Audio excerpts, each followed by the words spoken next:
प्रसंग 93। मम दर्शन फल परम अनूपा, जीव पाव निज सहज स्वरूपा। કારતક સુદ પાંચમને દિવસે સવારથી માણેકભાઈ નામના પૂજ્યશ્રીના એક ભક્ત બહુ અસ્વસ્થ હતા. વયોવૃદ્ધ ઉંમર ને પંડે સાવ એકલા. સૌ એમને માણેક કાકા કહીને સંબોધે. માણેક કાકા 7 દિવસ પહેલા નંખાઈ ગયેલા બીમાર શરીર સાથે શ્રી ચરણોના સાનિધ્યમાં ચિત્રકૂટ આવ્યા હતા.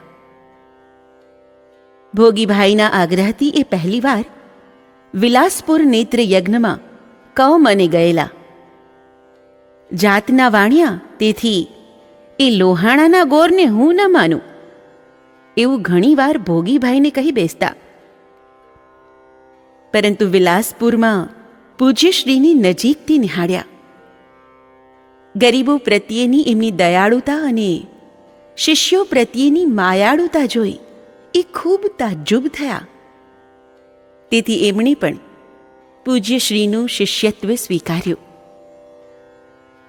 ગુસ્સો કરે ત્યારે ઘડીભર દુર્વાસા મુનિને પણ ભૂલાવી દે એવા આકરા સ્વભાવના કાકા રામ નામમાં અતૂટ નિષ્ઠા રાખતા.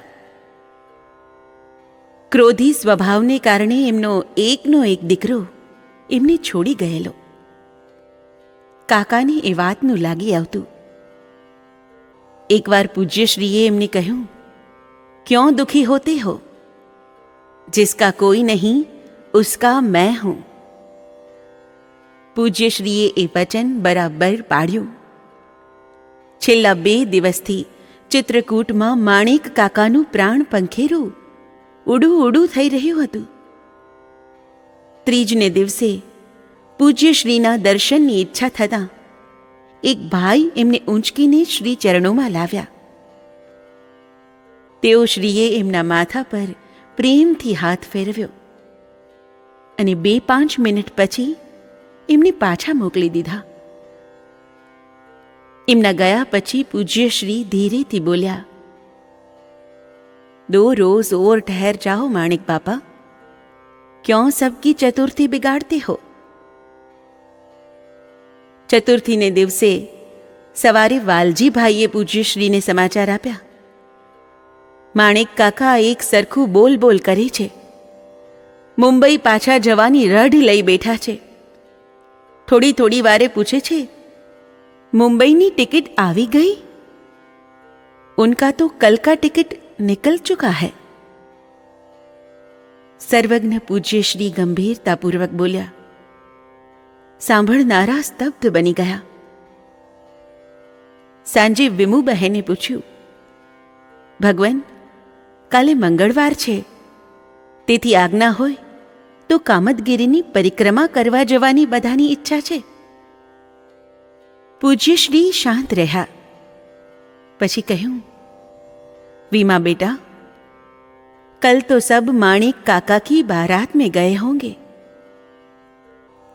5મને દિવસે સવારે 11:30 વાગ્યે સંત મહાત્માઓને જમાડી અરવિંદભાઈની બિહારમાં લીધેલી ભાત ન જમવાની પ્રતિજ્ઞા સ્વહસ્તે એમને મીઠા ભાતના કોડિયા પીરસીને છોડાવી. પછી પૂજ્યશ્રી માણેક કાકાની ગુફામાં પધાર્યા. કાકા અર્ધભાનમાં પડ્યા હતા. ત્યાં જઈને પોતાનો વરદ હસ્ત કાકાના મસ્તક પર પધરાવ્યો. પછી ખૂબ મીઠાશથી બોલ્યા, માણેક કાકા, બોલો શ્રીરામ. કાકાએ ધીરે ધીરે આંખો ખોલી. એમણે પૂજ્યશ્રીનું દર્શન કરતાં કરતાં હોઠ ફફડાવી 4-5 વાર શ્રીરામનું રટણ કર્યું ને પછી હંમેશ માટે આંખો મીચી દીધી. પૂજ્યશ્રીએ કહ્યું, માણેક કાકા ગયા.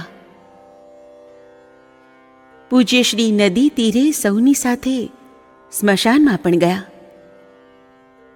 ઉપર આવ્યા બાદ પૂજ્યશ્રીએ કહ્યું,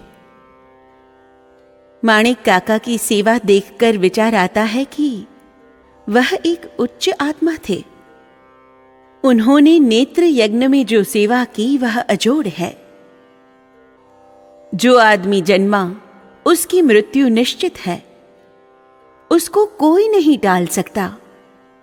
इसको ध्यान में रखकर मनुष्य को परोपकारी बनना चाहिए, दूसरों को सुख देना चाहिए। जीवन पानी का एक बुलबुला है, इसके लिए क्यों हाय हाय करना। सुख देना एक महान यज्ञ है। भाग्यवान हो वही उस यज्ञ को कर सकता है। ऐसा न कर सको तो किसी के दुख का निमित्त न बनो। पुण्य न कर सको तो न सही, पर पाप न करो। नेत्र यज्ञ में उन्होंने बराबर सेवा की। माणिक काका के साथ अब मेरा नेत्र यज्ञ भी समाप्त जैसा होता है। संस्था ने यदि इसका भार उठा लिया तो फिर नेत्र यज्ञ चलता रहेगा और हमें माणिक काका की याद दिलाता रहेगा। दूसरों को सुख देने से आत्मसंतोष मिलता है। संचित कर्मों के परिणाम को जन्म कहते हैं। जन्म मरण कर्मानुसार होते हैं। कर्मों का संचय जन्म और कर्मों की समाप्ति का नाम मृत्यु। इस प्रकार जन्म मृत्यु का चक्कर तो चलता ही रहता है। इसमें क्या हर्ष शोक। जीवन व्यर्थ न जाए सो देखना। प्रभु भजन करना, अमूल्य समय को व्यर्थ नष्ट न होने दो। जो दिन निकल गया वह वापस नहीं आएगा। कालो न याता वयमेव याताः। माणिक काका जैसी मृत्यु भाग्यवान को ही मिल सकती है।